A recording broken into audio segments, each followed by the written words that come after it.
মেটা business সুইটের latest update অনুযায়ী আপনার business পেজের গত 30 দিনের ডাটা এক ক্লিকে ডাউনলোড করতে পারবেন। অর্থাৎ আপনি গত 30 দিনের যতজন কাস্টমার সাথে আপনি কথা বলছেন, সেটা হোক 100, 200, 500, 1000, 5000 যতই হোক, সবগুলো কাস্টমার ডাটা আপনি একসাথে এক ক্লিকে ডাউনলোড করতে পারবেন। এখন আপনি যদি কাস্টমার ডাটা ঠিকমতো সেভ করে রাখেন, তাহলে ডাউনলোড করার পরে ওই ডাটাটা আপনার কাজে আসবে।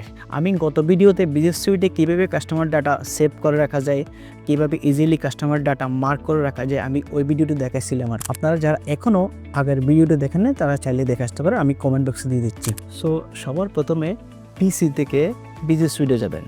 বিজনেস সুইটে যাওয়ার পরে এখানে ইনবক্স আছে না, ইনবক্সে ক্লিক করবেন।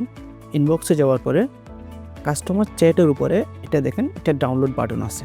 এখানে লেখা আছে দেখেন, download customer details from last 13 days as a CSB file. সমস্যা নেই, আপনি সিএসবি ফাইল ডাউনলোড করবেন। সিএসবি ফাইল ডাউনলোড করার পরে এরপর এটা আপনি এক্সেল শিটে নিয়ে যাবেন।